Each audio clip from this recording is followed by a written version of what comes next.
You are Locked On Wolverines, your daily podcast on the Michigan Wolverines, part of the Locked On Podcast Network.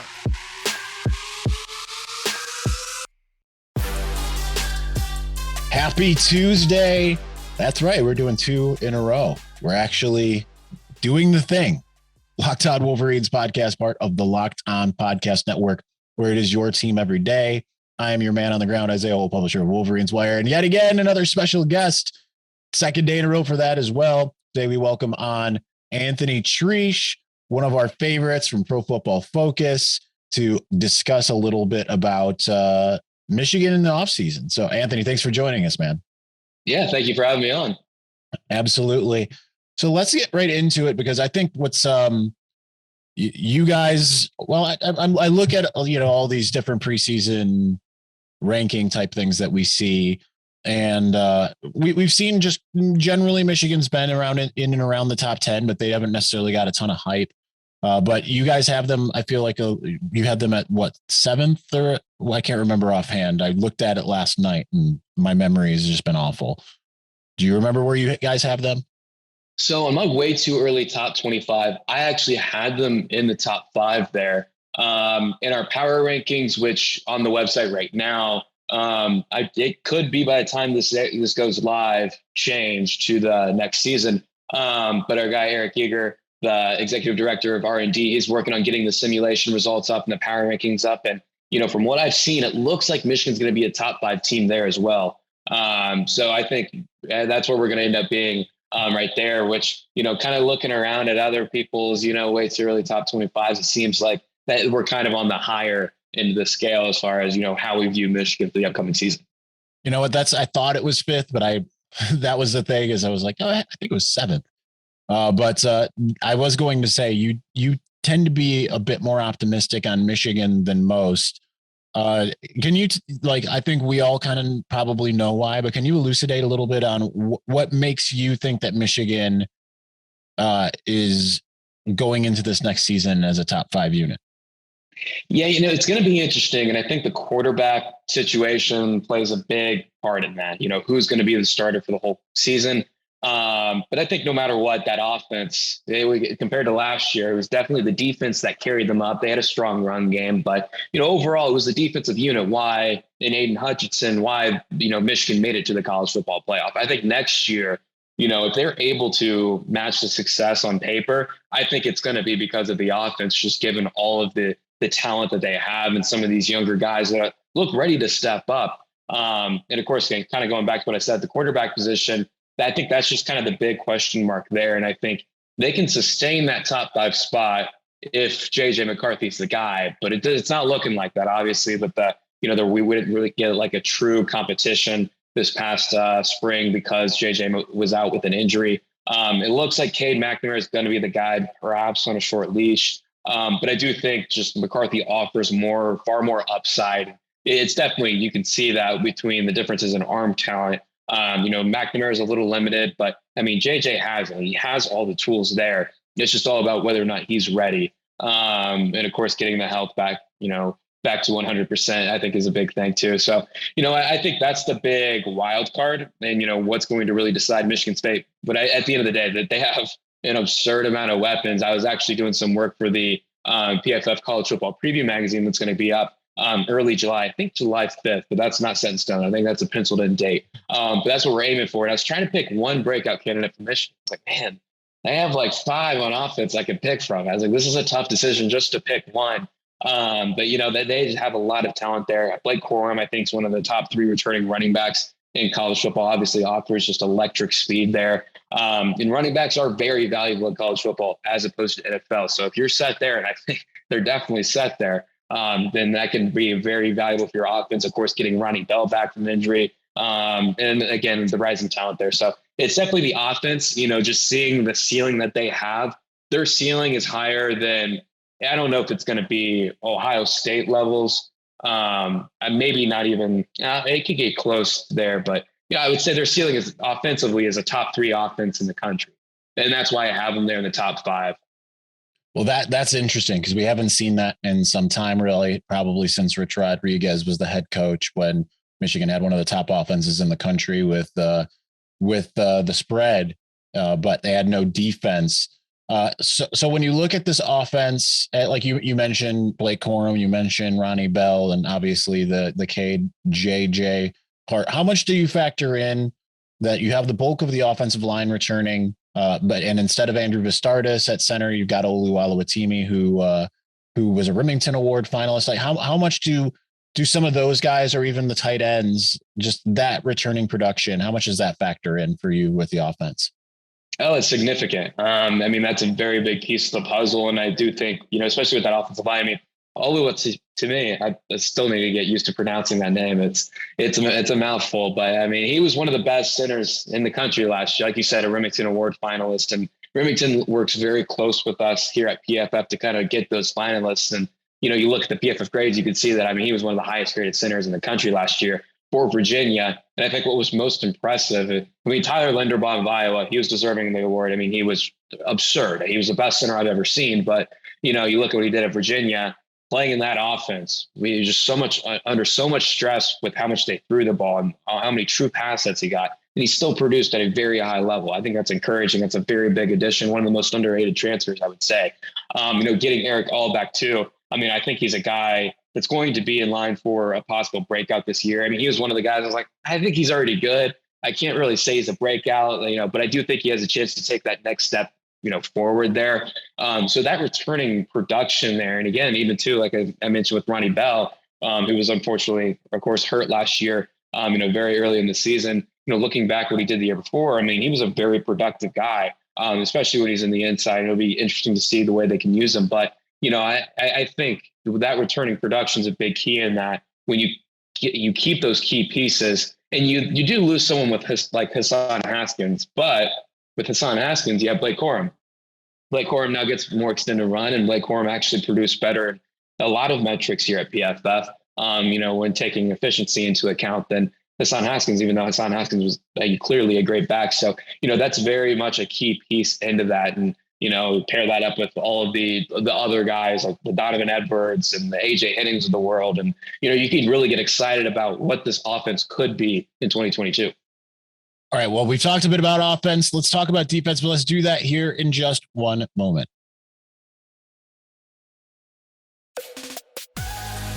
All right. We are still here with PFF's Anthony Treash, and we are discussing just a little bit from the advanced analytics side, what the expectations for Michigan.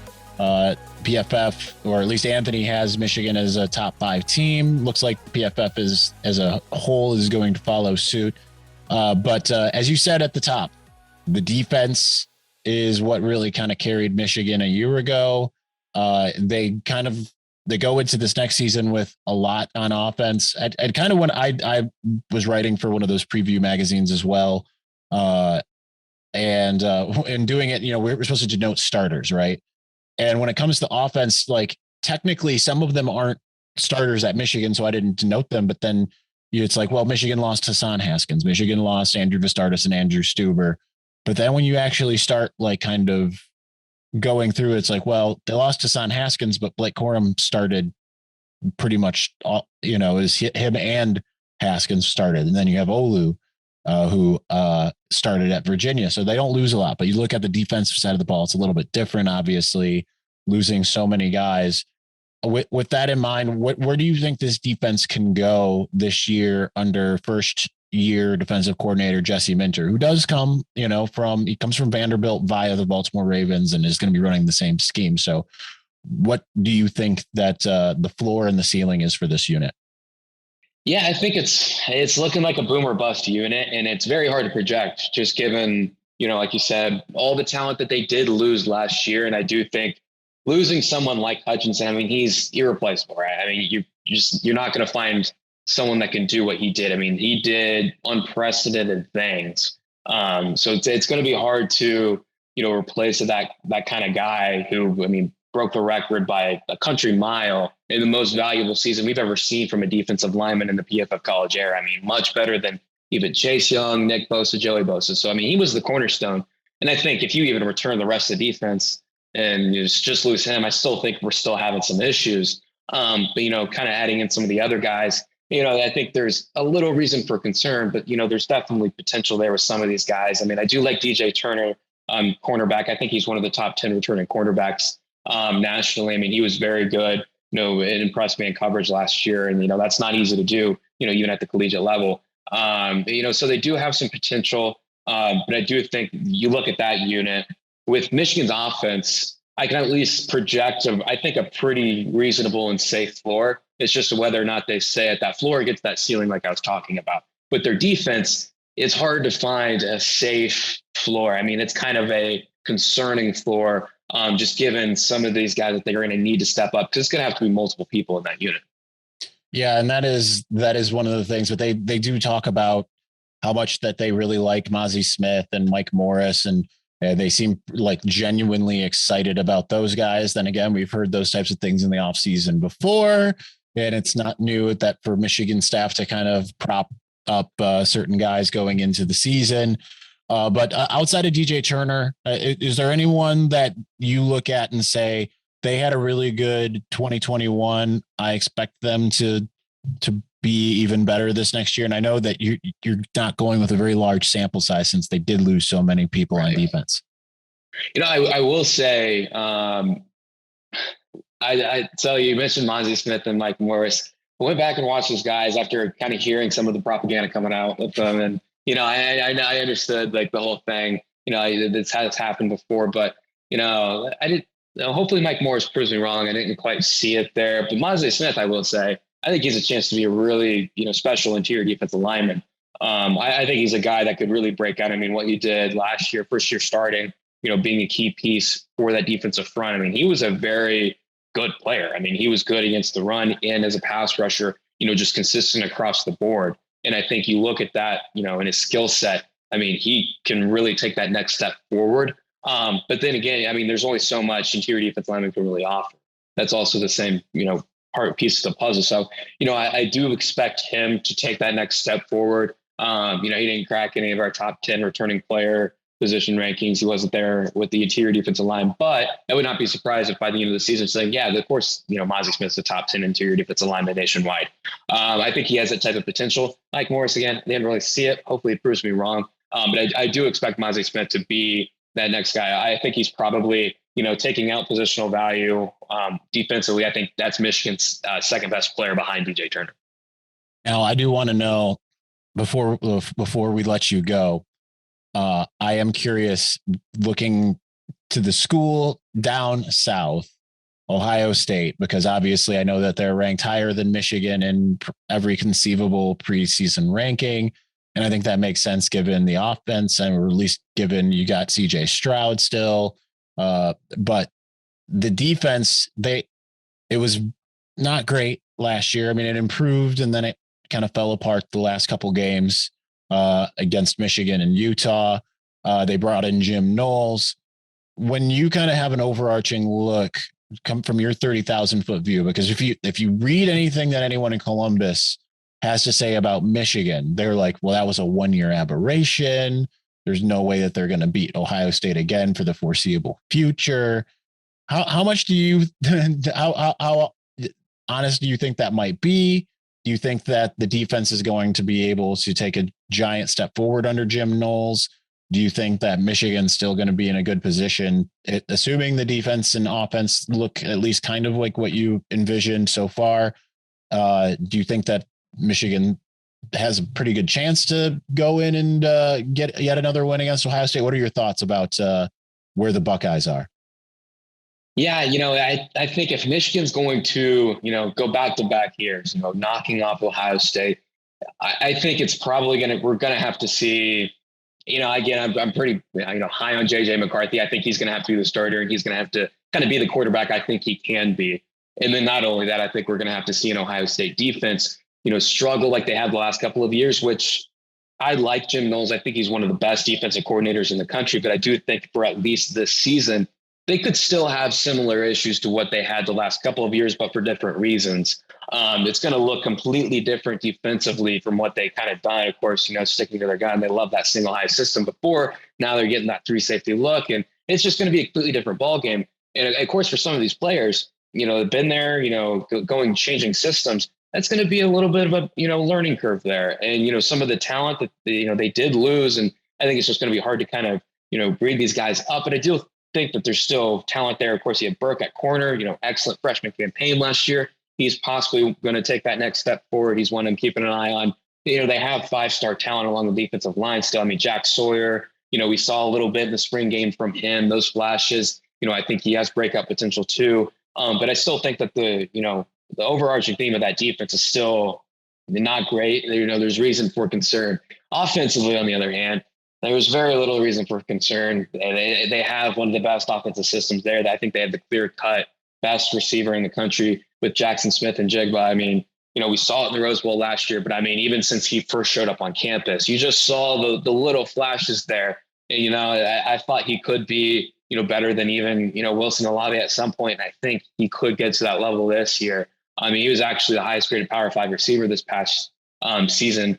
With that big Rose Bowl performance helping him out. And of course, TJ Stroud, who, from an NFL draft perspective, I've seen a lot of people already kind of chalk up as slam dunk number 1 overall pick. I'd be a little cautious to say that, but at least within this system, it's going to be difficult for him not to produce at an elite level like he did last year when he's a Heisman finalist. So, and of course, Travion Henderson, the running back, I mean, they have a lot of young talent there that I think are going to, really take themselves forward this year. Receivers still, even though they lose 2 first-round guys, you have Marvin Harrison Jr., who, he looks like he's going to be the next one in line too of Ohio State great receivers and other guys as well. So, that offense is going to be one of the best in the country. I'm expecting to lead the country in all kinds of metrics here at PFF. But, there is some concern defensively. I'm not as bullish on that unit as maybe some other people expecting that big turnaround. And if that's going to have to be the case for Michigan to kind of be competitive with them next year. And of course, like I said, at the beginning, that offense is going to have to reach they don't have to reach it. They got to be really, really close to that ceiling. And I think the guy that's going to get him there is JJ McCarthy, just given his talent. It'll be interesting to see. And he's throwing again. And there's got a couple months to continue to mull it over. We aren't even into summer yet, let alone fall. So that's where we're at. Anthony Treash, thank you for joining us, man. Yeah, of course. Thank you for having me back on. Absolutely. It's Anthony Treash, Pro Football Focus. The conversation happened some time ago, but you know what? We're up and doing it now. It's good. It's all good. So we are going to continue on. I want to get into some odds have been released, not through our friends, but they are out there. So they have to be discussed because there's lots of articles out there. So we're going to get to that momentarily. But before we do, imagine dipping your finger into that plastic tub of birthday cake frosting and then opening your eyes and realizing that was just 150 calories and 16 grams of protein. That's what it's like to eat a birthday cake puff from Built. I received my birthday cake puffs, and I've never had anything like it before. I had 2 of them yesterday. They're that good. They're available right now, and we can't promise that they'll be there tomorrow, so get them today at Built.com. I'm definitely going to have more today. I'm going to tell you that. And if you haven't tried the puffs, I'll let you in on a little secret because that's what friends do. A chocolate-covered marshmallow protein bar. Yeah, you heard me. Delicious flavored marshmallow covered in 100% real chocolate. Make every day your birthday with Built's birthday cake puffs. Built has taken the delicious experience of biting into a fresh slice of birthday cake and robed it in 100% white chocolate and added sprinkles. The 150 calories, 16 grams of protein, and only 9 grams of sugar. This limited time flavor is an amazing option if you're looking for a healthy way to get flavor and variety in your day. All Built Puffs are covered in 100% real chocolate. That means that with Built, you can eat healthy and actually enjoy doing it. And they're made with collagen protein, which your body absorbs more efficiently and provides tons of health benefits. So go to Built.com. Use the promo code LOCK15 to get 15% off your order. That's Built.com, promo code LOCK15. Get 15% off of your birthday cake puffs now. All right, our partners at BetOnline continue to be the number one source for all your betting needs and sports info. Find all the latest odds, news, and sports developments, including this year's basketball playoffs, Major League Baseball scores, fights, and even next season's NFL futures. BetOnline is your continued source for all the sports wagering information, from live betting to playoffs, esports, and more. Head to the website today or use your mobile device to learn about the trends in action. BetOnline, where the game starts.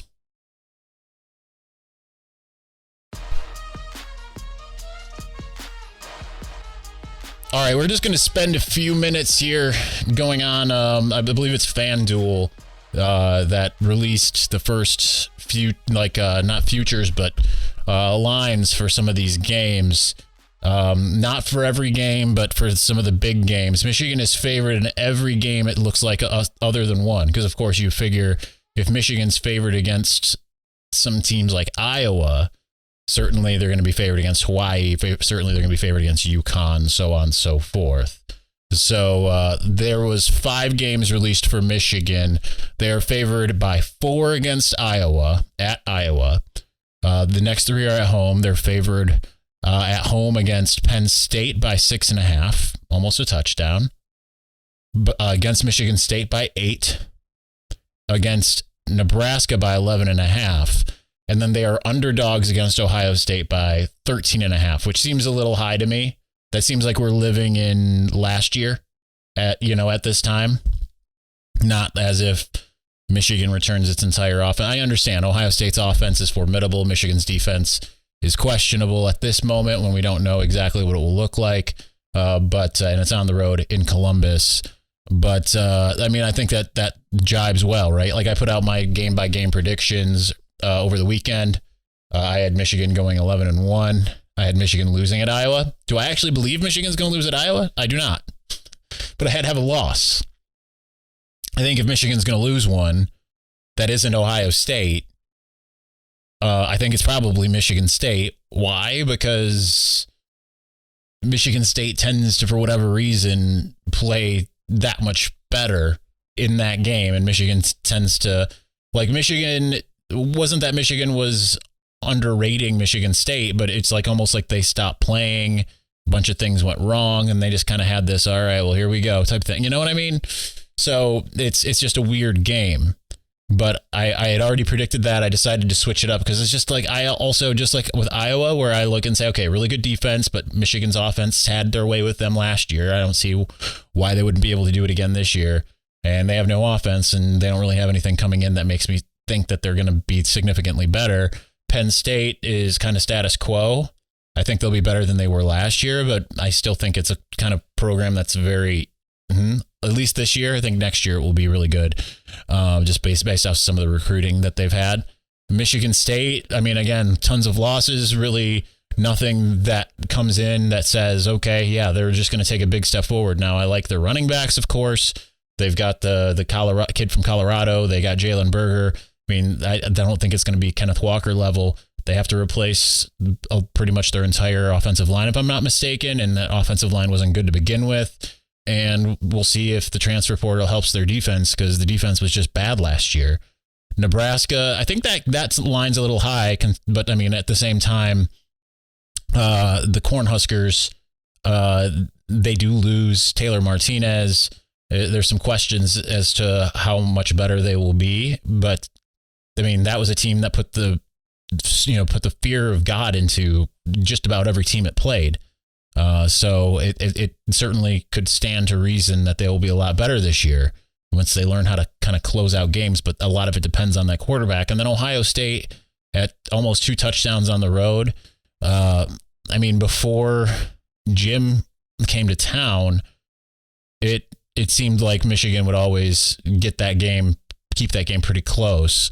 And you have to feel like now, like they've kind of figured it out for whatever reason. Like it was like they didn't have they didn't know what to do to keep that game close. Now I know Rich Rod years, not so much, but I mean, all of the Lloyd Carr years, I mean, they won half of them in like at least the first half, and the second half they didn't.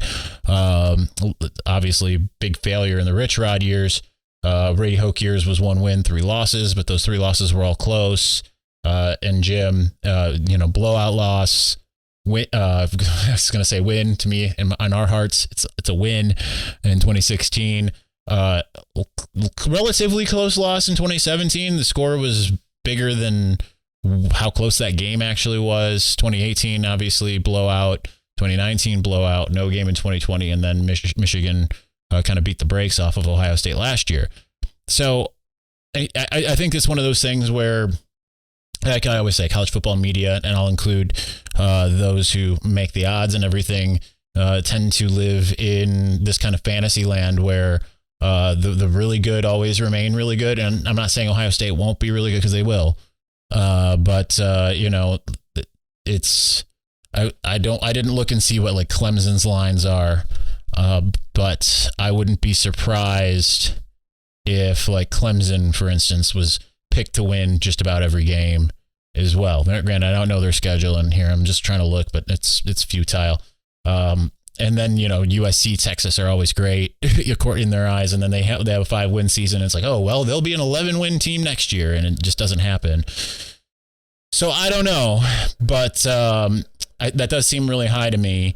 And if Michigan's offensive line is still as punishing as as it was last year, if the run game's still really good, the offense is as good. If not, I mean, it looks like the offense is going to be better than it was last year. So if the offense is better than last year, and the defense is beyond a little more than serviceable, right? Like a top 25 type unit, but not necessarily top 10. I think Michigan's got a shot, but we'll see. Play games for a reason. Say it all the time. All right, that'll do it for us today. Tomorrow we will come in with the running backs. We'll talk Michigan's running backs. That will be our Wednesday agenda. So anyway, thank you for watching and or listening. We will talk to you again soon. Peace.